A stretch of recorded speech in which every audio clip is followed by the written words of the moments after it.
keberhasilan dari pembinaan seorang atlet gitu. Oke. Nah, nanti teman-teman, sebetulnya untuk performance ini, kalau teman-teman nanti ada yang kemudian di untuk skripsinya gitu ya, mengambil gizi olahraga, nanti teman-teman akan mungkin ya, ada kemungkinan teman-teman akan menggunakan parameter performance sebagai salah satu variabel. Misalnya teman-teman nanti mau melihat gitu ya, apakah ada hubungan dari asupan, misalnya nih ya, asupan gizi dengan performance-nya atau, misalnya apakah ada efek dari, edukasi gizi misalnya atau dari konseling gizi misalnya terhadap performance atlet. Nah, jadi teman-teman nanti memang ketika penelitian untuk skripsi kalau mengambil gizi olahraga, bisa jadi performance atlet ini salah satu indikatornya. Dan, untuk itu teman-teman nanti mungkin bisa melihat ya, mempelajari dari beberapa metode sebetulnya bagaimana sih metode-metode apa saja sih yang bisa digunakan untuk mengukur performance atlet gitu. Dan nanti bisa juga dibedakan sesuai dengan misalnya apakah dia atlet endurance, termasuknya ya olahraga endurance, apakah dia termasuknya, olahraga yang arahnya lebih ke power. Nah, itu nanti juga ada perbedaannya gitu ya, bagaimana kita mengetes atau mengukur performance-nya. Nah, mmm, ini adalah bahasan kita pagi hari ini. Jadi nanti sebelum kita masuk ke, assessment performance, kita coba lihat juga sedikit terkait dengan periodisasi latihan. Jadi latihan itu pada atlet itu tidak kemudian sama terus gitu ya, teman-teman, setiap, sesi atau setiap fase gitu enggak, tapi mereka punya periode juga. Kemudian kita coba lihat juga tentang training pyramid. Kemudian nanti kita masuk ke apa saja sih faktor dan komponen dari, performance, kemudian kita lihat metode-metode apa saja yang ada di, mmm, tes performance gitu. Oke, jadi, kita masuk ke pembahasan yang pertama terkait dengan periodisasi latihan. Mungkin teman-teman apakah ada yang pernah mendengar, saya juga, mmm, saya coba untuk menjelaskan dulu. Jadi periodisasi latihan itu adalah dia biasanya dibuat oleh pelatih ya, teman-teman. Jadi dia disusun oleh pelatih, intinya dia adalah perencanaan kegiatan latihan. Jadi periodisasi latihan itu perencanaan kegiatan latihan untuk melatih keterampilan dan kebugaran atlet. Nah, poin pentingnya adalah disesuaikan dengan tingkat kebutuhan cabang olahraganya. Gitu maksudnya, jadi setiap setiap fase itu kan pasti ada perbedaan gitu, harusnya ada perbedaan kebutuhan, gitu. Jadi setiap periode itu pasti harusnya memiliki tujuan yang spesifik gitu, dan latihannya juga harus terstruktur, gitu. Nah, periodisasi latihan ini akan berpengaruh juga terkait dengan periodisasi gizi. Tentunya perbedaan, intensitas latihan gitu ya di setiap periode itu pasti juga akan berpengaruh ya terhadap, kebutuhan gizinya. Maka kita mengenal juga yang namanya periodisasi gizi, gitu, sebagai, untuk mengakomodir ya kebutuhan atlet yang berbeda-beda di setiap periode latihan.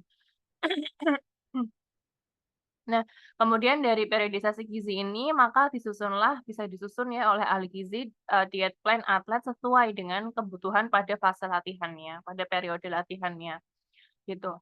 Nah, kalau periode latihan itu berdasarkan siklus ya, itu bisa dibagi menjadi 3, tergantung dengan berapa lamanya atau berapa lama periodenya. Jadi misalnya yang pertama itu, microcycle. Jadi microcycle itu yang paling kecil, itu, dia minggu sampai seminggu, jadi 2 sampai 7 hari, jadi dia hitungannya harian.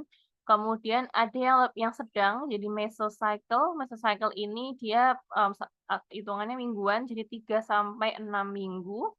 Kemudian macrocycle itu, bulan, jadi 6 sampai 12 bulan, gitu. Jadi, kalau dilihat di gambar ini teman-teman, jadi selama 1 tahun, itu tuh biasanya pelatih itu sudah punya, program atau periodisasi latihan, gitu. Yang pasti yang pertama itu siklus besar gitu ya, siklus besarnya namanya macrocycle, kemudian di-breakdown menjadi, siklus-siklus yang lebih kecil, kemudian dari siklus yang meso ini di breakdown lagi menjadi siklus yang lebih kecil lagi yaitu microcycles.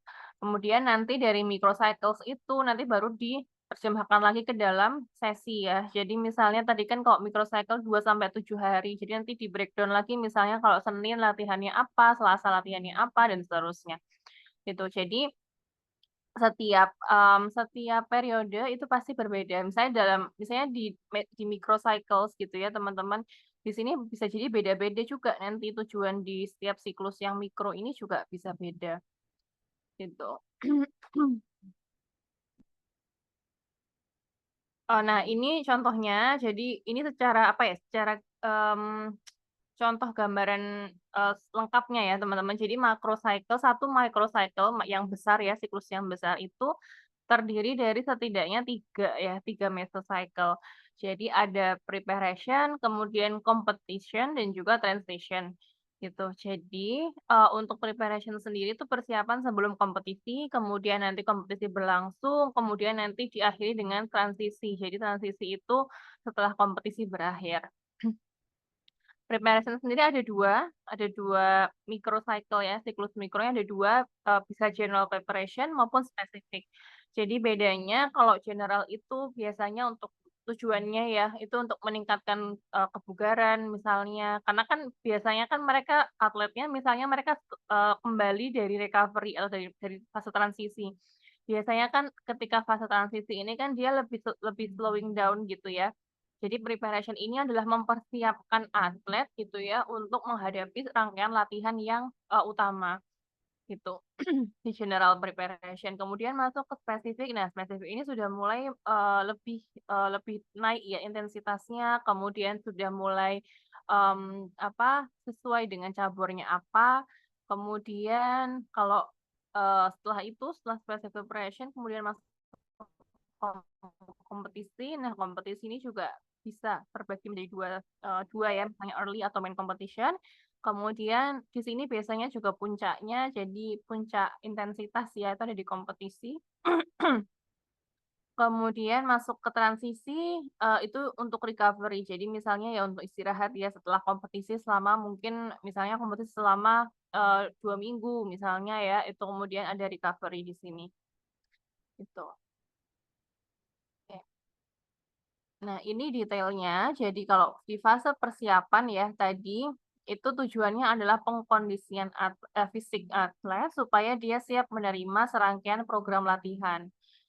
Jadi biasanya di situ ada saat yang pertama peningkatan aktivitas fisik, kemudian latihan beban, daya tahan, dan juga kalau dari gizi ya ada perbaikan status gizi. Karena biasanya setelah ketika fase recovery ya itu mungkin dia nggak terlalu ketat gitu dengan dietnya dan lain sebagainya sehingga ketika dia kembali lagi untuk latihan ya untuk latihan di preparation itu ada beberapa harus perbaiki misalnya massa ototnya perlu dinaikkan dengan latihan beban misalnya atau misalnya komposisi lemak tubuhnya misalnya harus diturunkan atau berat badannya harus diturunkan. Nah itu ada di fase persiapan yang general tadi ya. Kemudian Nah, di fase kompetisi itu ada peningkatan intensitas latihan yang lebih tinggi, kemudian dia ada penambahan kemampuan terkait dengan performa spesifik cabang olahraga. Jadi misalnya dia misalnya kalau dia sepak bola gitu ya, itu juga ada latihan yang terkait dengan taktik gitu ya. Kemudian nggak cuman apa untuk kekuatan aja, tapi juga spesifik ya apa yang dibutuhkan oleh cabang olahraganya. Kemudian di sini yang pasti kebutuhan energinya juga meningkat karena di sini ada peningkatan intensitas latihan dan kondisi atlet itu diharapkan mencapai puncak gitu ya saat pertandingan sehingga memang hasilnya atau performance-nya itu bisa terlihat apa ya dia paling tinggi gitu ya bisa terlihat yang paling baik. Kemudian selesai fase kompetisi, masuk ke fase transisi. Di sini adalah recovery and off season. Jadi biasanya latihannya itu lebih ringan dan cenderung tidak terstruktur gitu ya. Dan juga mungkin kalau ada yang cedera itu bisa dilakukan mungkin fisioterapi atau pemulihan gitu ya di fase transisi ini. Kemudian nanti akan muter lagi. Jadi fasenya itu dia uh, apa terus ya dia continue dari mulai persiapan, kompetisi, transisi, masuk lagi persiapan dan seterusnya. Jadi dia akan muter terus gitu fasenya. Hmm.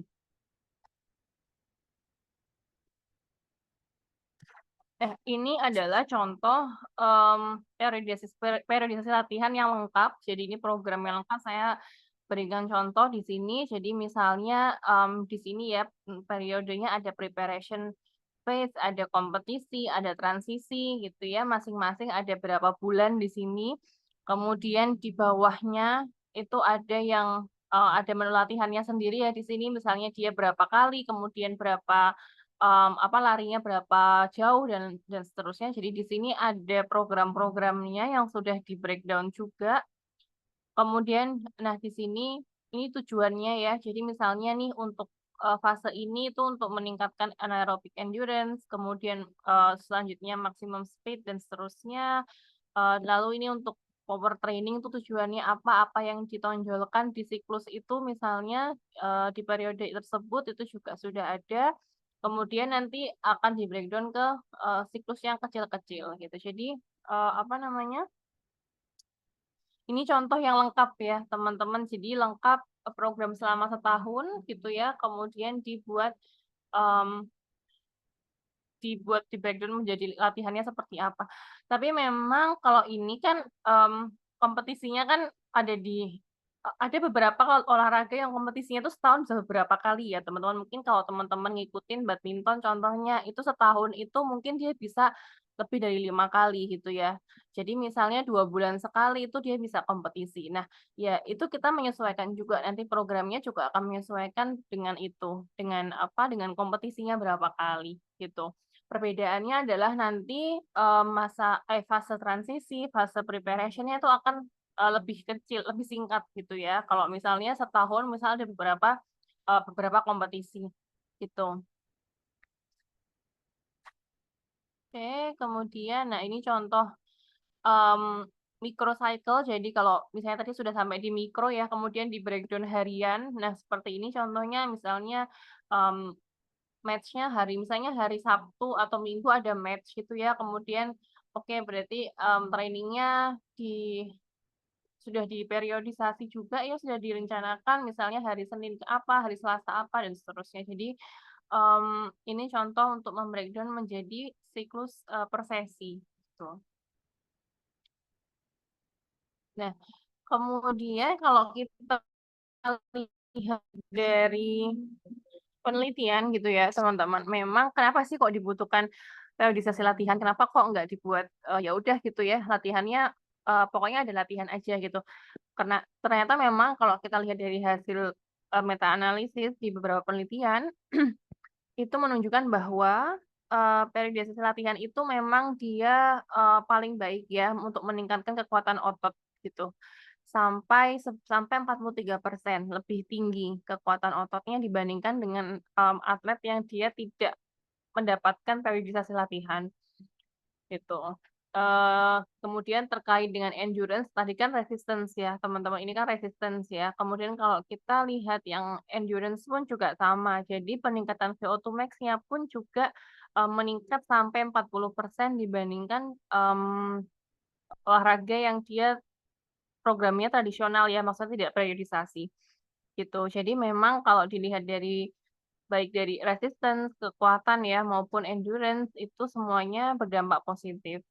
Kemudian dia juga meningkatkan daya ledak otot sampai 28% lebih tinggi dibandingkan dengan traditional training gitu. Jadi memang um, karena dia itu setiap fasenya itu ada tujuannya tadi ya teman-teman, sehingga memang kemudian lebih ada targetnya setiap fase, kemudian jelas gitu ya apa sih yang dicapai targetnya itu di setiap fase. Jadi intinya setiap fase itu kan nanti semuanya pasti akan em, me- mengacu pada satu tujuan yang besar ya, yaitu misalnya performance ketika kompetisi gitu. Tapi memang setiap latihan itu di breakdown. Oke, kalau untuk mencapai tujuan besar tadi gitu ya, apa saja sih yang dibutuhkan? Kemudian itu nanti akan dialokasikan di periodisasi latihan gitu ya, di periode-periode latihannya. Gitu sehingga atlet pun Dia paham. Jadi ketika misalnya dia tahu, oh sekarang periodenya sedang fase preparation misalnya yang general gitu ya, dia paham gitu apa yang di-expect dari dia, kemudian tujuannya apa, target yang harus dia capai apa, itu dia juga lebih tahu, gitu. Sehingga memang hasilnya akan lebih positif dibandingkan kalau, training-nya atau latihannya itu tidak beraturan ya, atau tidak ada sistemnya atau strukturnya, gitu. Nah, kemudian kita masuk ke training pyramid. Jadi kalau training, pyramid itu sebetulnya lebih ke kita melihat intensitas ya, teman-teman, intensitas dari latihan. Jadi, mmm, di sini ada kayak bentuknya segitiga, namanya piramid ya, teman-teman, gitu. Jadi, kita mengenal ada yang ascending, ada yang descending. Jadi kalau ascending, itu dimulai dengan beban yang lebih, ringan, gitu, tapi repetisinya banyak. Gitu. Jadi misalnya, dia angkat beban gitu ya, dengan beban yang, mulai dari 5 kilo misalnya, tapi repetisinya sampai 15 kali misal atau 10 kali, kemudian semakin meningkat itu nanti intensitasnya dinaikkan, tapi repetisinya akan semakin, kecil gitu. Jadi itu untuk yang ascending. Kemudian kalau descending itu kebalikannya. Jadi tadi, repetisinya itu mungkin cuma 5 kali gitu ya, tapi dia dengan beban yang tinggi sampai mungkin 50 kilo misalnya, tapi kemudian dia, menurun gitu ya, di akhir latihan itu dia akan, bebannya tuh lebih ringan, kemudian, repetisinya malah semakin banyak. Jadi, itu untuk yang tipe yang descending.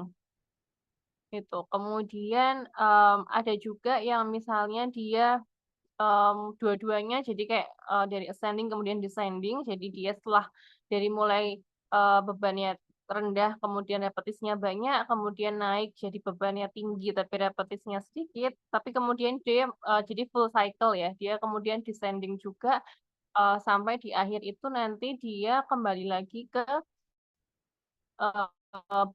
berat beban yang rendah tapi repetisinya tinggi.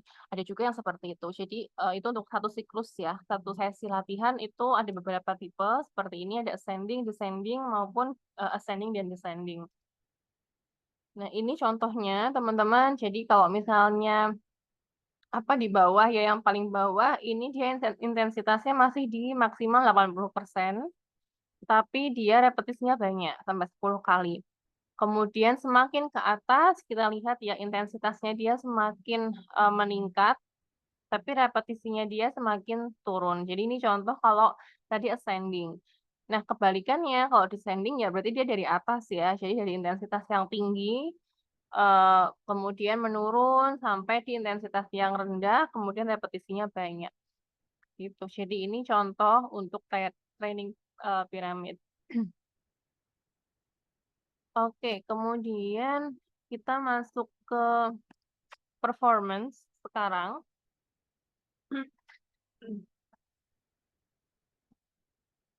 Nah, jadi teman-teman sebetulnya kalau dilihat dari sebelum kita melihat, pengukuran performance gitu ya, kita coba lihat dulu sebetulnya faktor apa saja sih yang bisa mempengaruhi performance seorang atlet gitu ya. Sebetulnya dari faktor ini masih ada lagi sih faktor-faktor di luar. Jadi misalnya kayak tadi motivasi, kemudian kondisi psikologis, eee, apa namanya, ya dan hal-hal yang terkait dengan psikologis ya, dan juga terkait dengan motivasi itu memang ada pengaruhnya juga, tapi saya nggak masukkan di sini. Nah, kalau di sini sebetulnya faktor yang paling menentukan ya teman-teman, yang paling dekat dengan yang langsung ya, langsung terkait dengan performance yaitu ada training di sini. Jadi latihan, itu terdiri dari frekuensi, intensitas, dan durasi. Kemudian, ada juga nah di sini sebetulnya gizi, itu dia mensupport training dan juga mensupport, terkait dengan, body size dan komposisi tubuh, gitu. Jadi, memang pada akhirnya, nutrition ini dia mendukung latihan gitu ya, mendukung latihan dan juga mendukung untuk, kompetisi gitu. Kemudian, itu juga ada pengaruhnya dari misalnya ada beberapa limitasi ya teman-teman, kalau teman-teman lihat yang warna orange tua itu adalah limitation yang tubuh, tubuh kita miliki gitu. Jadi misalnya pertama ada metabolic limitation, kemudian ada thermal limitation, lalu ada cardiovascular limitation dan juga respiratory limitation. Nah, ini yang ada kaitannya yang dua ini ya, ada kaitannya dengan faktor genetik gitu. Jadi ini adalah faktor-faktor yang ada pengaruhnya, yang mempengaruhi performance.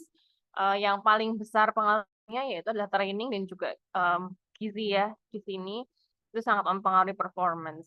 Dan ini adalah dua faktor yang bisa kita kendalikan gitu. Jadi yang warna orange muda ini, yang warna kuning ya, itu adalah faktor-faktor yang memang bisa kita program atau kita modifikasi gitu ya untuk meningkatkan performance. Kalau yang apa namanya warna orange ini, terutama kalau yang warna orange itu mungkin kemungkinan kita bisa mengubah itu kecil sekali gitu ya, karena dia memang ada hubungannya dengan genetik. Tapi kalau misalnya yang ya yang warna kuning itu adalah faktor yang bisa kita modifikasi.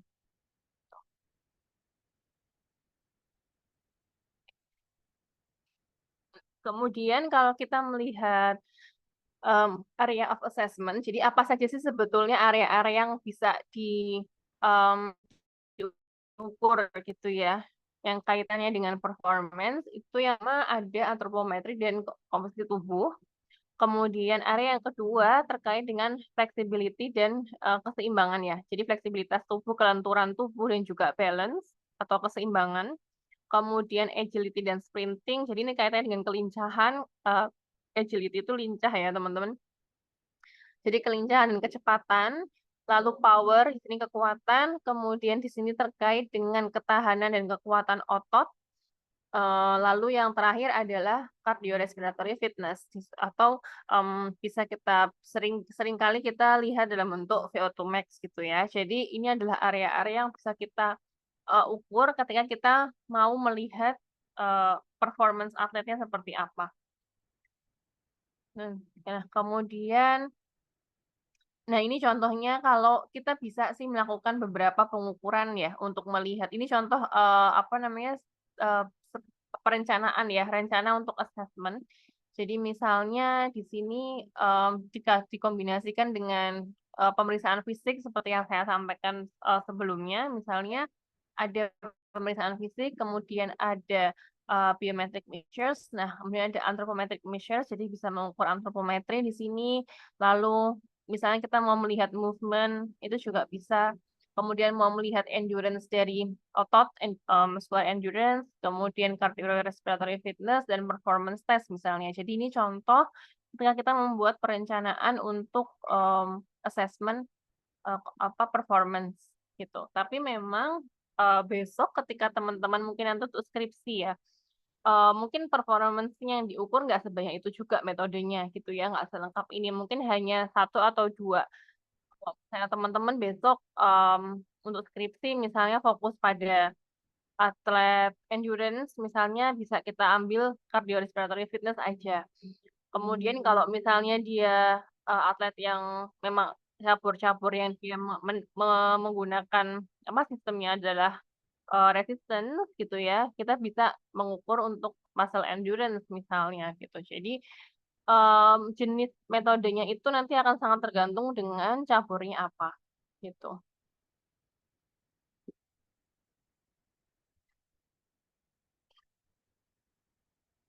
Nah, ini adalah beberapa indikator ya yang bisa diukur. Jadi tadi ada misalnya ada aerobik secara langsung, kemudian ada aerobik tidak langsung, nanti kita bahas. Kemudian ada anaerobik, kemudian kekuatan otot, daya tahan otot, fleksibilitas, koordinasi, keseimbangan, kemudian kecepatan, kecepatan reaksi, kemudian kelincahan dan power.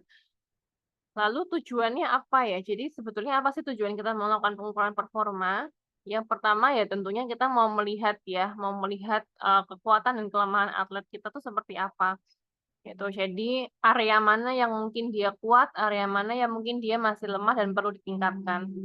Kemudian yang kedua, nah ini juga penting kaitannya dengan tadi periodisasi latihan. Jadi ketika kita tahu misalnya atletnya itu apa sih yang masih kurang, gitu area apa yang masih kurang, maka kita bisa menyusun latihan yang sesuai dengan tujuannya disesuaikan dengan kebutuhan dia. gitu. Jadi perancang latihan sesuai dengan hasil dari pengukuran performa, kemudian kita bisa memonitor progres, jadi kita bisa melihat ya, memonef atlet, jadi atletnya itu performanya apakah ada peningkatan atau ada yang stagnan atau bahkan ada yang turun, misalnya kita bisa memantau itu, kemudian mempersiapkan atlet untuk kompetisi. Nah, lalu ada talent identification dan juga proses seleksi pemain. Jadi biasanya memang ketika contoh ya teman-teman ya, kalau di Indonesia yang kita punya dari Kemenpora misalnya dia ada kan beberapa training center gitu ya atau timnas lah misalnya. Timnas itu kan ketika proses untuk masuk ke dalam timnas atau ke dalam pusat pelatihan itu kan nggak semua orang bisa ya, nggak semua atlet bisa. Jadi ada tahapan yang namanya seleksi pemain ataupun talent identification. Nah, itu sangat penting juga. Jadi untuk menyaring atlet ya, maka pengukuran performa ini bisa kita pakai salah satunya untuk proses seleksi. Gitu. Jadi ini adalah beberapa tujuan pengukuran performa. Kemudian, nah dari komponen yang di depan ini tadi, teman-teman, itu kita bisa membagi menjadi paling tidak dua kategori ya. Jadi kategori yang pertama itu yang dia health related atau dia itu terkait dengan kondisi kesehatan dari tubuh. Kemudian ada juga yang kaitannya dengan skill gitu. Jadi ada dua kategori ya teman-teman. Jadi yang pertama kalau health related itu contohnya adalah kardiovaskuler gitu ya. Jadi dia adalah kemampuan sistem respirasi dan sirkulasi darah untuk menyediakan oksigen ke seluruh tubuh gitu ya, memompa darah ke seluruh tubuh. Kemudian komposisi tubuh itu juga terkait dengan kesehatan, jadi komponen otot, lemak, tulang, air. Kemudian kekuatan otot, itu kemampuan otot untuk menghasilkan kekuatan, itu juga termasuk health related. Lalu daya tahan otot, jadi kemampuan otot untuk melakukan latihan tanpa kelelahan. Jadi kalau kita bilang daya tahan, itu berarti seberapa tahan ya dia, atau seberapa stabil sih dia tanpa kelelahan gitu ya ketika dia latihan. Kemudian kelenturan, jadi kemampuan pergerakan dari sendi, itu juga terkait dengan kesehatan. Kemudian ada yang terkait dengan skill, itu contohnya kecepatan. Jadi ya kemampuan berpindah dalam waktu yang sesingkat-singkatnya, kemudian daya ledak otot. Jadi daya ledak otot itu adalah gabungan dari kekuatan dan kecepatan gitu. Jadi bagaimana dia dalam waktu yang cepat gitu ya bisa menghasilkan kekuatan otot yang besar. Jadi itu daya ledak. Kemudian kelincahan, jadi kemampuan dia untuk mengubah arah atau posisi tubuh ya dengan cepat. Jadi misalnya kalau gerakannya itu memutar atau gerakannya belok gitu. Kemudian keseimbangan, kemampuan mempertahankan sikap dan posisi tubuh, lalu koordinasi gerakan, kemampuan melakukan gerakan dengan kerja yang tepat dan efisien. Jadi ini terkait dengan skill related teman-teman yang warna biru, kemudian yang atas yang warna apa namanya ungu ya, itu adalah yang terkait dengan kesehatan.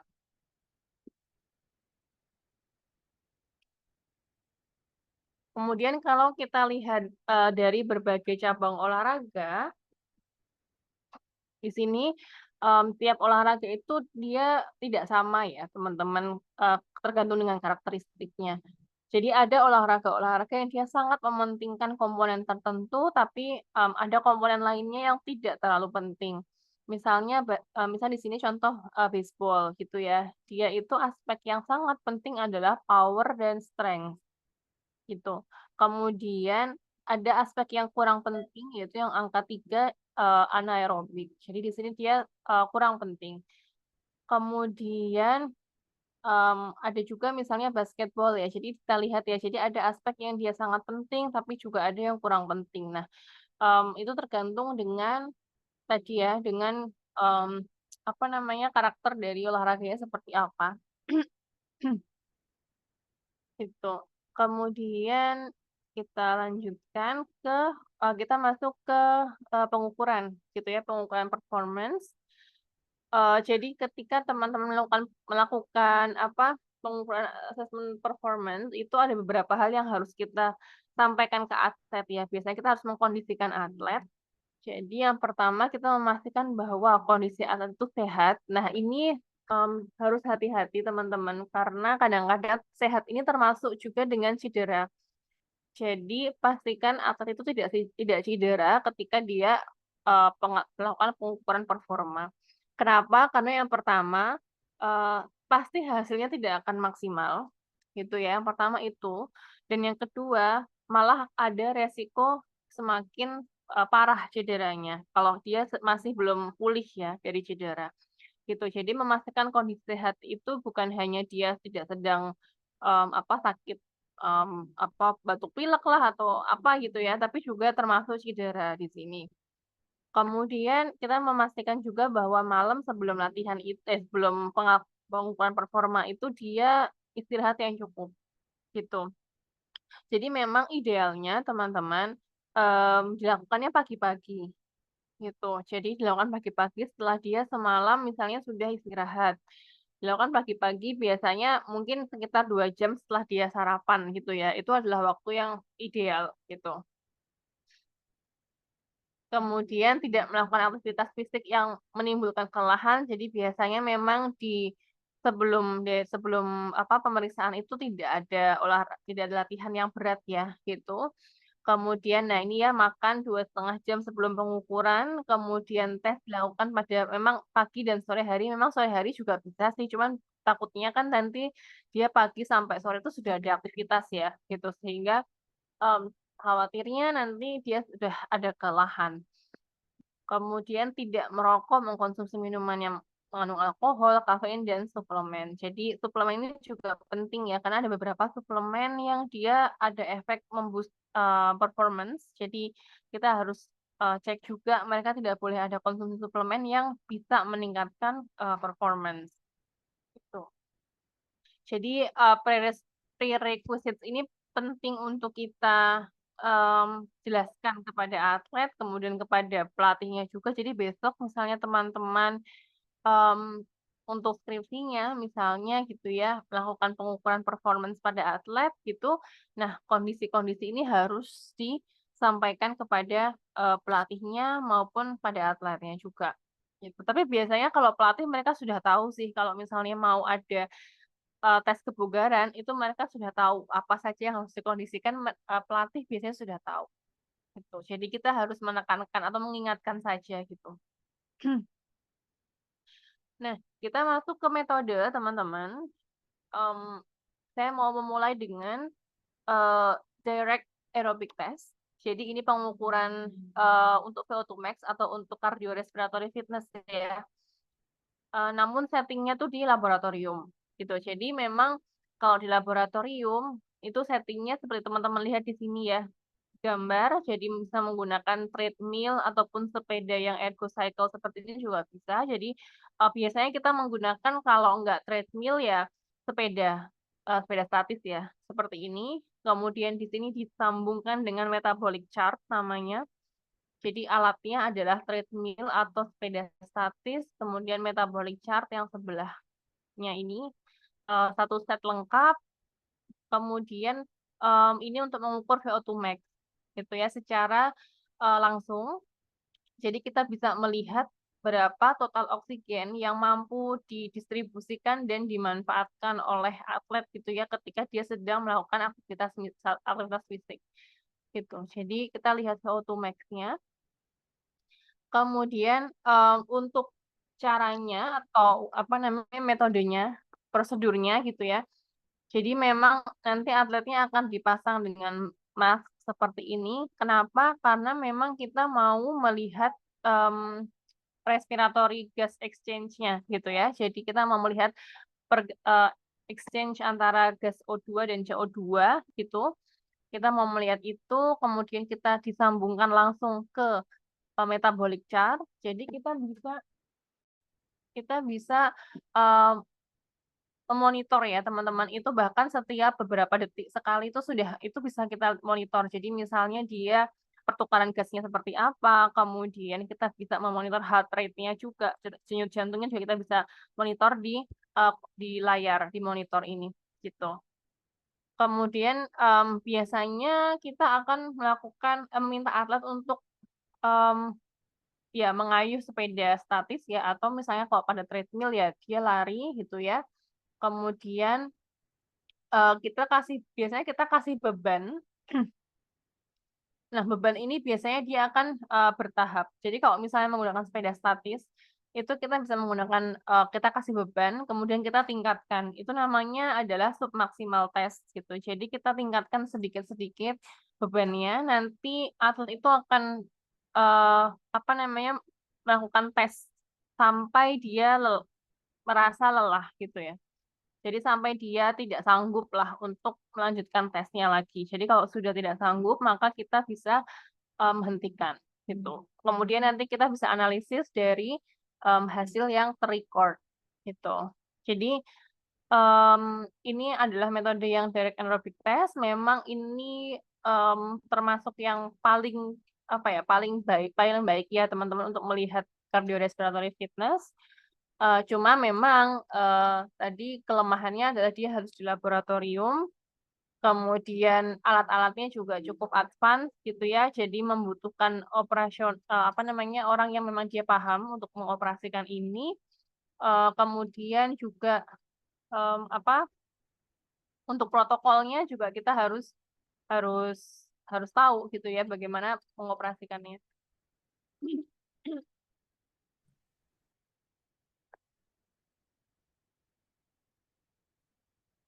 Oke, baik. Kemudian, nah saya lanjutkan dengan ini adalah contoh ya.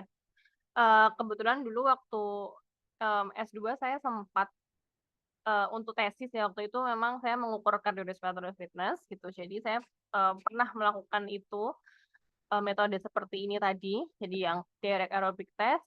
Ini adalah setting di lab waktu itu. Mungkin satu hal yang perlu dipastikan juga adalah di sini ada tempat untuk istirahat ya. Jadi memang biasanya ketika dia sudah selesai, dia sudah tidak mampu ya, dia bisa istirahat gitu. Atau kalau misalnya amit-amit gitu ya, misalnya dia pingsan atau tidak atau terlalu apa ya ya pingsan lah ya ketika dia sedang exercise itu kita punya tempat untuk dia bisa berbaring. Jadi di sini waktu itu kami ada dua alat, jadi bisa menggunakan sepeda, ada juga treadmill di sebelah kiri tapi tidak terrecord. Di sini ada treadmill. Ini alatnya dan juga softwarenya sudah terpasang semua. Kemudian em, ya, kemudian ini contoh ketika salah satu responden kami waktu itu melakukan tes. Kebetulan respondennya waktu itu kami bukan atlet sih teman-teman, cuman individu dengan overweight atau obesitas gitu. Jadi memang kalau dilihat ini bukan atlet ya gitu. Jadi kita pasangkan mask seperti ini, masknya nyambung ke metabolic chart, kemudian di sini di sepeda ini ada bebannya, teman-teman. Kalau dilihat di sini itu kita cantolin kayak besi gitu, yang itu adalah untuk menambah beban gitu. Jadi setiap 5 menit bebannya akan kita naikkan gitu, sehingga akan lebih berat. Itu tujuannya sebetulnya untuk mempercepat tes apa tesnya selesai sih gitu. Karena kalau misalnya kita nggak kasih beban, misalnya pakai treadmill ya teman-teman, itu dia bisa kalau memang dia kebugarannya bagus, dia bisa lama banget di treadmill sampai mungkin sampai 1 jam bisa gitu. Nah, sementara karena pada beberapa kesempatan kita mungkin terbatas waktunya gitu ya, sehingga kita menggunakan beban yang bisa kita tingkatkan sehingga akan memperpendek apa namanya durasinya gitu ya. Jadi mereka akan mungkin berapa 15 menit, 20 menit mungkin mereka sudah kelelahan gitu. Jadi itu mempercepat durasi gitu. Jadi ini contohnya, kemudian ini adalah contoh hasil yang waktu itu sempat kita dapat di monitor gitu. Jadi kalau teman-teman lihat di sini, ini adalah pertukaran gasnya gitu. Jadi apa namanya ada gas O2 dan CO2 di sini termonitor, kemudian di sebelah kanan gitu ya, di sebelah kanan di sini ada heart rate, kemudian kita juga melihat tekanan darah juga, ada systolic diastolic blood pressure, kemudian ada heart rate maksimum. Jadi heart rate maksimum itu kita bisa hitung ya teman-teman kalau misalnya pada apa namanya pada individu kita bisa menggunakan rumus 220 dikurangi usia. Jadi itu adalah untuk mendapatkan heart rate maksimum.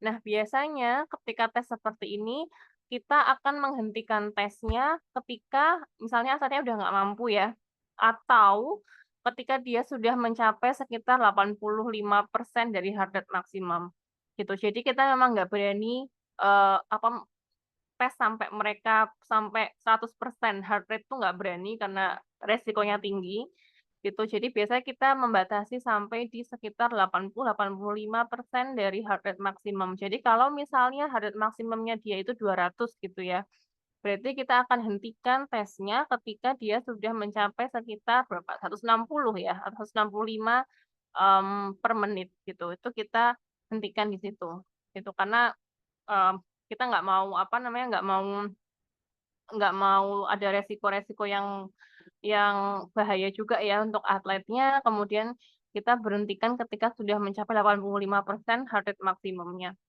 gitu. Jadi tadi untuk yang direct, kemudian ini adalah beberapa metode yang indirect. Jadi kalau indirect itu kita juga untuk mengetahui VO2 max pada akhirnya, tapi tesnya itu tidak langsung. Jadi maksudnya gini, kalau tadi kan kalau yang ini, kita kan bisa melihat ya benar-benar, memonitor seperti apa sih pertukaran gas O2 dan CO2-nya kan kita bisa lihat di sini. Mmm Kemudian, apa namanya, kita monitor gitu ya secara kontinu sampai dia selesai, sampai 15 menit misalnya atau 20 menit gitu ya. Cuman kalau di sini itu kita menggunakan estimasi gitu. Jadi contohnya misalnya ada, tes lari 2,4 kilometer, kemudian ada tes bulk test atau beep test. Nah, ini adalah tes-tes yang bisa kita gunakan untuk mengukur performance aerobik, tapi nanti kita estimasi gitu. Jadi nah, biasanya atlet kita minta untuk berlari, kemudian kita kita catat, jarak yang dia tempuh berapa, atau waktunya berapa, atau dia sampai level berapa, kemudian kita hitung menggunakan rumus untuk mendapatkan estimasi VO2 max gitu ya. Jadi kita tidak langsung menghitung VO2 max-nya, tapi kita menggunakan estimasi, menggunakan rumus untuk mengestimasi VO2 max-nya. Gitu. Jadi contohnya ini, jadi ada, apa namanya, balkeran misalnya ya. Jadi, balkeran itu adalah 15 menit lari, sejauh-jauhnya. Jadi kayak misalnya dalam waktu 15 menit itu, dia bisa lari berapa meter sih gitu, atau berapa kilo misalnya ya gitu. Jadi itu adalah balkeran, kemudian, bisa juga dengan repeated sprint test ini yang, apa, dia berulang kali gitu ya sprint untuk dia ada jaraknya 35 meter misalnya, kemudian dia lari sprint 6 kali bolak-balik, ada 10 detik istirahat di sela-sela di antara sprint-nya, kemudian nanti kita, catat dia waktunya berapa, gitu. Jadi bedanya teman-teman, kalau Balke tadi itu kan kita mencatat berapa jarak yang dia tempuh dalam waktu 15 menit. Nah, kalau misalnya repeated sprint test itu kita melihat berapa berapa menit ya, itu waktu yang dia butuhkan untuk menyelesaikan rangkaian tes ini. Gitu. Jadi yang satunya itu kita catat waktunya, yang satu kita catat jaraknya. Nah, kemudian kalau yang sebelah kanan ini adalah blip test. Jadi blip test ini, sebetulnya mirip dengan repeated sprint test, tapi nggak sprint larinya gitu. Jadi, biasanya kita buat lintasan yang panjangnya 20 meter, jadi ada titik A dan titik B, nanti atletnya dia lari dari A ke B, kemudian dalam waktu yang ada waktunya ya, jadi ada kayak kenapa namanya beep test, karena ada tanda beep beep gitu. Jadi itu adalah penanda untuk, waktu ya, waktu tempuhnya dia. Jadi misalnya dia dari A ke B, kemudian nanti balik lagi dari B ke A, nanti ada levelnya. Semakin tinggi levelnya itu, dia waktunya akan semakin menyempit. Jadi waktu tempuhnya semakin menyempit, semakin, kecil, kemudian dia juga sudah mulai lelah kan teman-teman, di level-level tinggi dia sudah mulai lelah, jadi kemudian nanti ketika dia sudah tidak mampu mengikuti, apa namanya, tempo larinya, kemudian, ya dia selesai, gitu. Nah kalau untuk peak test, itu kita ada sendiri perhitungannya, ada rumusnya juga. Jadi dia di level berapa dia berhenti gitu ya, atau mengakhiri tesnya, nanti kita bisa konversikan ke dalam VO2 max gitu. Nah, kalau misalnya kemudian misalnya pertanyaannya adalah, terus sebaiknya kita pilih yang mana gitu ya dari beberapa metode ini gitu. Nah, kalau kita lihat dari akurasinya sebetulnya hampir ya semuanya tuh sama ya, sama-sama akurat. Tapi memang kita bisa sesuaikan dengan sumber daya yang kita punya gitu, teman-teman. Jadi gini, kalau bip test itu kita butuh sebetulnya kalau kalau tempat sih semuanya butuh tempat yang besar ya, teman-teman ya. Tapi kalau bip test itu biasanya waktunya lebih biasanya lebih, apa namanya, lebih lama gitu ya. Kemudian kalau yang lainnya misalnya ini ya, yang kalau yang bulk test itu memang sebaiknya dilakukan di, mmm, apa namanya, di GOR ya teman-teman, yang dia ada standar track-nya seperti ini, itu. Kenapa? Karena bulk ini kan tadi kita menghitung jarak yang dia tempuh ya. Nah, kebayang nggak teman-teman kalau misalnya kalau kita nggak pakai track gini, jadi kayak larinya di lapangan biasa aja, terus dia lari, nanti kita ngukur jaraknya kan ribet ya, gitu. Misalnya apakah harus pakai meteran gitu ya, tapi kalau pakai meteran kan kalau misalnya dia larinya dapat 2 kilo, masa kita mau pakai meteran 2 kilo panjangnya kan nggak ada. Jadi makanya kenapa bulk run itu harus dilakukan di track seperti ini, supaya kita bisa karena kan track kan sudah ada standarnya ya, misalnya dari sini sampai sini itu dia berapa meter, terus sudah ada standarnya. Kalau dia 1 kali putaran itu berapa kilometer yang dia tempuh itu kan sudah ada standarnya, gitu. Sehingga kalau misalnya bulk run itu dilakukan, memang idealnya di track yang terstandar. Jadi kita bisa menentukan dia start-nya di mana, kemudian selama 15 menit itu dia bisa berapa putaran dan dia berhentinya di mana. Nah, nanti kita bisa mengukur menggunakan eee, standar jarak ya dari track-nya itu, gitu. Jadi kalau balkeran itu memang sebaiknya dilakukan di lintasan yang sudah terstandar seperti ini, gitu. Jadi itu plus minusnya teman-teman untuk masing-masing, tes.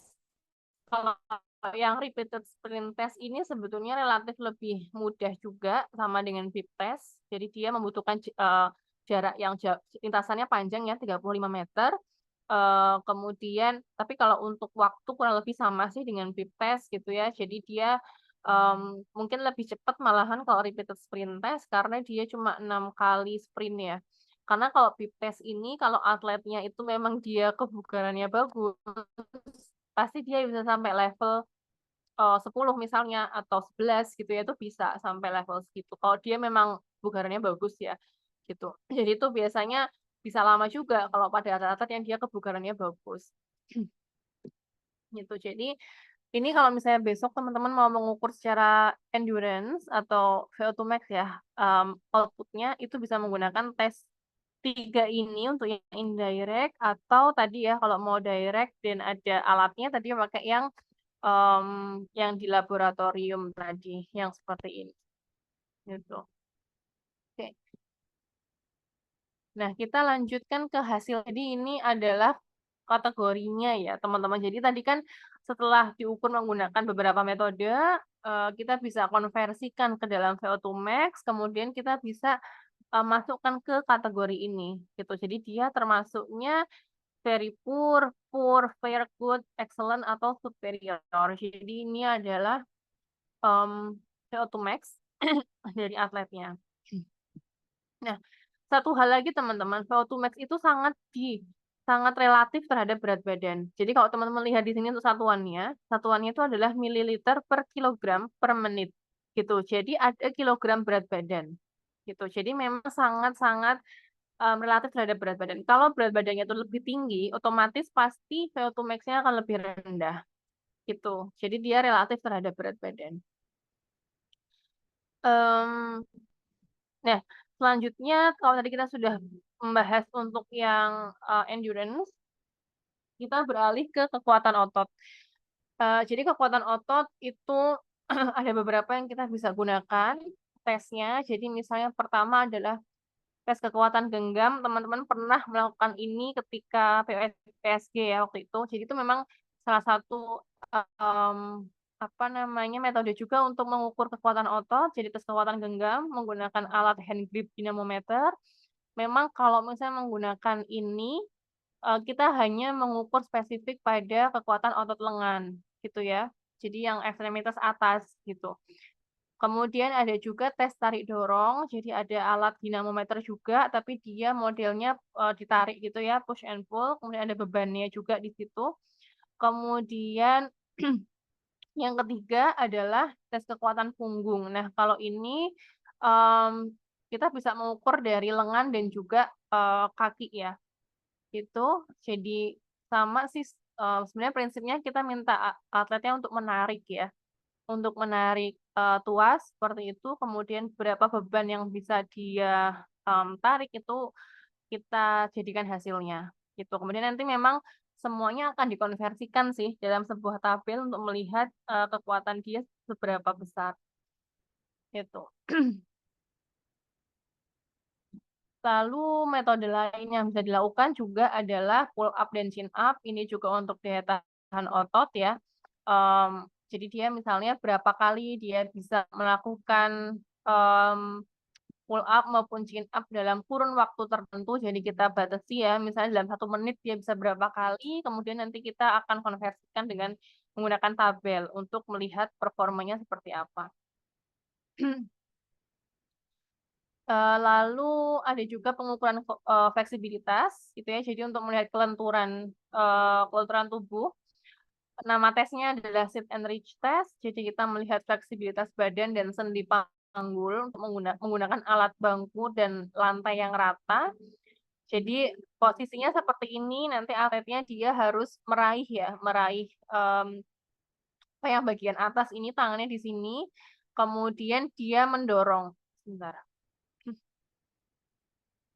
Nah, jadi nanti dia diminta untuk mendorong ini yang di atas ini ya. Kemudian nanti yang terjauh yang bisa dia mendorongnya terjauh gitu ya, itu yang kita catat sebagai hasil pengukuran. Kemudian nanti akan dikonversikan juga ya untuk melihat mengkategorikan performance-nya dia termasuknya apa.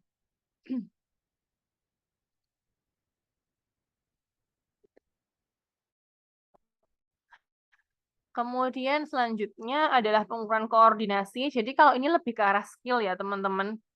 Koordinasi ini sudah masuk ke arah skill. Jadi kalau yang tadi kan masih health related gitu ya. Kemudian kalau yang otot tadi juga ada health related, tapi juga ada komponen skillnya juga. Tapi kalau untuk pengukuran koordinasi ini lebih ke arah skill gitu. Jadi kita mau melihat ya koordinasi antara mata dan tangan dia seperti apa.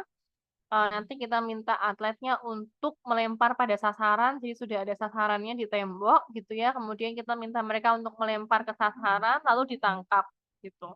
Nah, nanti kita kasih dia kesempatan misalnya 10 kali lempar, lemparan mana yang sesuai dengan syarat ya atau yang dianggap sah. Nah, itu berapa kali dia bisa melakukan pelemparan yang sah, kemudian nanti akan dikonversikan gitu ya dalam tabel gitu, performance-nya seperti apa. Selanjutnya, nah ini adalah tes Stock and Stand untuk keseimbangan. Jadi kita melihat keseimbangan statisnya dari atlet. Kita minta atlet untuk melakukan posisi seperti ini. Jadi kakinya itu diletakkan di lutut ya, di samping lutut. Kemudian tangannya di pinggul, gitu. Lalu nanti kita akan mencatat paling lama dia bisa bertahan dengan posisi seperti ini secara stabil ya. Itu berapa lama gitu. Nanti akan dicatat juga hasilnya. Jadi kita melihat berapa lama dia bisa mempertahankan posisi seperti ini tanpa goyang-goyang gitu ya. Terus posisinya juga dia harus jinjit gitu. Jadi memang agak susah ya. Jadi pokoknya berapa lama dia bisa tetap di atas seperti ini kakinya, kita catat waktunya. Gitu. Oke. Kemudian terkait dengan skill lagi, pengukuran kecepatan. Jadi ada namanya 6 second run. Jadi kita minta atlet untuk lari selama sekian detik gitu ya, 6 detik gitu ya. Kita minta dia untuk lari berapa jauh jarak yang bisa dia capai. Nah, itu yang kita ambil sebagai apa hasilnya ya, hasil performance-nya dia. Jadi ini termasuk skill ya tadi ya, teman-teman. Kemudian selanjutnya ada kelincahan, itu ada namanya shuttle run test. Jadi kita mau melihat kelincahan peserta. Nah, bedanya dengan lari yang tadi, yang bulk run atau yang multi-stage test, speed test ya, itu kalau shuttle run test itu dia ada gerakan memutar seperti ini. Jadi dia harus memutarin apa gitu ya, sehingga itu komponen pelincahannya kita lihat dari situ. Kemudian kita catat berapa waktu yang dia butuhkan untuk lari bolak-balik dan memutari kon gitu.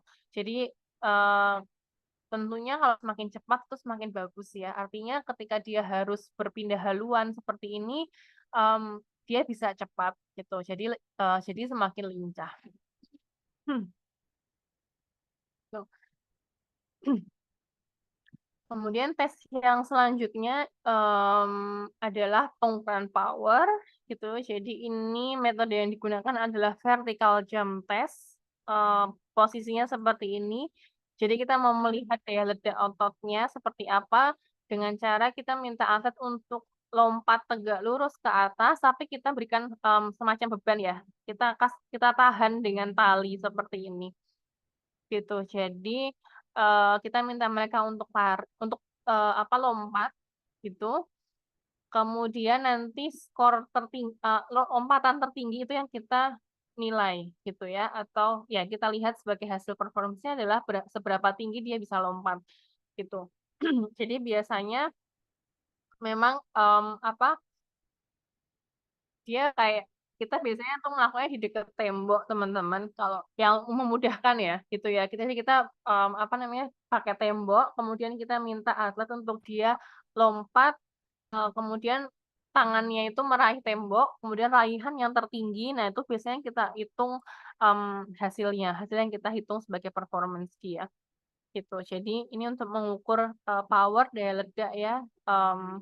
Dia bisa dalam waktu yang singkat, dia bisa seberapa maksimal gitu power yang dia keluarkan gitu. Oke, baik. Ya.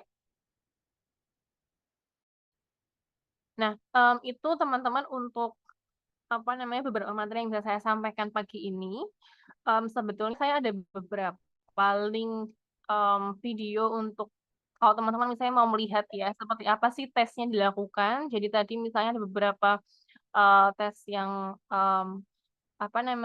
yang aerobik ya, tadi misalnya itu seperti apa sih dilakukan, di sini ada link YouTube-nya, nanti mungkin teman-teman silakan bisa dilihat sendiri untuk mendapatkan gambaran yang lebih lebih real ya, atau lebih lebih ya kelihatan prosedurnya gitu ya. Nanti bisa dilihat ke link-link yang ada di sini. Mmm, ya, mungkin dari saya itu saja. Sebelumnya ada yang mau ditanyakan dulu teman-teman? Oh, izin bertanya Bu Ica, tadi kan yang direct itu ada kayak detak jantung maksimalnya untuk heart rate-nya. Nah, itu kita mengetahuinya itu dari mana ya Bu? Apakah sudah ada tes sebelumnya atau bisa langsung tampak di monitor? Sebentar. Gimana deh, coba diulangi pertanyaannya, yang ini? Tadi kan ini dihentikan jangan sampai 100% heart rate Bu. Nah, itu cara ngetahui bahwa 100%-nya sama maksimalnya dia heart rate-nya itu berapa? Itu dari mana ya Bu? Apakah tampak dari monitor atau Oke. bagaimana? Ya, jadi kalau kita bicara heart rate maksimal itu kita menggunakan rumus deh. Jadi rumusnya adalah 220 dikurangi usia gitu. Jadi itu adalah heart rate maksimum. Misalnya teman-teman di sini umurnya pada berapa? 20 mungkin? 20 Bu. Nah, jadi ya, jadi 220 itu udah angka pasti ya. 220 kemudian dikurangi usia. Jadi kalau dikurangi 20 maka HR maksimalnya itu 200. Gitu. Nah, nanti kalau misalnya kalau biasanya sih kita nggak pakai 100% heart rate maksimum ya kalau untuk tes ini, tapi tadi saya sampaikan kita pakai 85% atau 90% atau 80% gitu ya. Jadi ketika kita kan monitor ya, Dek ya, di sini heart rate-nya termonitor. Jadi ketika heart rate-nya dia sudah mencapai 80% dari 200 tadi misalnya berarti sekitar 160 ya per menit, itu kita hentikan gitu. Baik, Itu Bu. bisa Terima kasih, dipahami. Bu. Gimana? Baik, Bu. Terima kasih, Bu. Gitu. Jadi em, kita kan ada beberapa metode ya tadi ya. Misalnya kita bisa menunggu sampai atletnya itu berhenti gitu ya. Atau dia dia sudah nggak sanggup misalnya. Tapi kan kalau seperti itu ada beberapa resiko ya. Yang pertama bisa jadi atlet itu maksain. Ini sering banget terjadi teman-teman, karena mereka pasti kan pengen hasilnya maksimal ya, pengen dapat hasil terbaik. Jadi kadang-kadang ada yang atlet itu maksain, jadi dia sebenarnya udah nggak kuat, tapi dia paksain, nanti ketika kita lihat heart rate-nya pun sebetulnya dia sudah sampai 90% heart rate maksimal misalnya, atau bahkan sudah sampai heart rate maksimal misalnya, itu kan bahaya ya, kita takutnya nanti terjadi hal-hal yang tidak kita inginkan gitu. Jadi biasanya kita hentikan ketika dia sudah 85% heart rate misalnya gitu. Itu. Biasanya kita sudah cukup kok untuk mendapatkan, misalnya nih, 15 menit doang ya, dia kemudian selesai, tapi itu udah cukup kita punya data selama 15 menit, itu kan datanya kan continuous ter-record ya. Jadi biasanya setiap 5 detik atau setiap berapa ya, berapa detik itu masuk datanya, jadi, pertukaran gasnya seperti apa, kemudian heart rate-nya berapa, itu masuk secara kontinu. Jadi, mmm, 10 menit, 15 menit itu sudah cukup untuk kita bisa mendapatkan data. Oke. Kemudian ini ada pertanyaan di chat. Saya baca bentar ya. Oke. Jadi apakah masing-masing cabur memiliki gold standar pengukuran performance? Em, ya, jadi kalau misalnya untuk Mmm, metode apa yang digunakan untuk mengukur performance itu tergantung dengan karakteristik olahraganya itu lebih bagus ya teman-teman. Jadi misalnya kalau pertama, misalnya dia termasuk olahraga endurance atau lebih ke arah power, resistance gitu ya, kan jadinya kan nggak ini ya dia ya, nggak pas kalau misalnya dia atlet, angkat besi misalnya, tapi kita ukur, endurance-nya dengan VO2 max. Nah itu kan kurang cocok ya, karena kan memang dia secara latihan, secara apa namanya, olahraganya pun memang dia tidak ada yang lari gitu ya, tidak ada yang menggunakan kapasitas aerobik yang besar, sehingga memang, kita bisa arahkan lebih ke tadi, misalnya kita bisa menggunakan, yang tes pakai dinamometer tadi misalnya untuk melihat kekuatan otot, atau untuk melihat daya tahan otot gitu ya, jadi lebih ke situ. Mmm, tapi kalau misalnya olahraganya dia itu misalnya lari atau sepak bola misalnya ada komponen larinya, komponen aerobiknya juga besar, maka kita bisa menggunakan yang VO2 max gitu. Gitu. Jadi kalau gold standar sebetulnya nggak ada yang kayak ditentukan gitu, misalnya nggak ada sih, Dek, misalnya pada atlet, angkat besi itu gold standarnya dia pakai metode yang apa tuh enggak sih, cuman kita lihat aja dari apa namanya, dari karakter olahraganya seperti apa, kemudian, skill, apalagi yang terkait dengan skill ya, misalnya kayak atlet angkat besi kan dia nggak butuh kelincahan ya, gitu. Maksudnya untuk lari, tadi ya, lari yang dia harus muter itu kan sebetulnya nggak perlu. Jadi, kita sesuaikan saja, pengukuran performance-nya dengan, karakteristik dari caburnya, gitu. Semoga cukup menjawab ya. Kemudian ada satu lagi. Oke, model latihan yang konvensional seperti apa? Ya, jadi yang konvensional itu ya tidak terstruktur sih, gitu. Jadi misalnya, mmm, apa ya, karena kita udah cukup lama juga sih nggak, apa namanya, yang konvensional itu ditinggalkan. Jadi ya latihannya tuh nggak ada periodenya gitu. Jadi misalnya mau dia itu menjelang latihan, atau dia mau menjelang kompetisi maupun dia di awal itu ya ya sama gitu ya, misalnya, apa namanya, porsi latihannya sama atau, menu latihannya sama gitu. Jadi dia tidak mempertimbangkan misalnya dia sedang fase apa, ataukah dia mau kompetisi misalnya, atau dia, recovery, atau dia lagi ada program untuk, preparation misalnya, itu nggak ada gitu. Jadi, Eee, seperti itu sih, Dek, kalau yang konvensional tuh dia belum belum mempertimbangkan ini ya, kebutuhan dari tiap fasenya seperti apa, gitu. Cuman kalau sekarang sih kayaknya hampir semua sudah menggunakan periodisasi sih, Dek, ya. Cuman mungkin, kekurangannya adalah ya sudah tepat atau belum gitu ya dia merancang program latihan untuk setiap periodenya. Tapi, kalau selama ini sih saya lihat pelatih itu sudah tahu kok. Jadi misalnya dia menjelang kompetisi, dia harus latihan seperti apa, itu mereka sudah prepare sih biasanya, gitu. Oke. Ada lagi mungkin yang mau ditanyakan?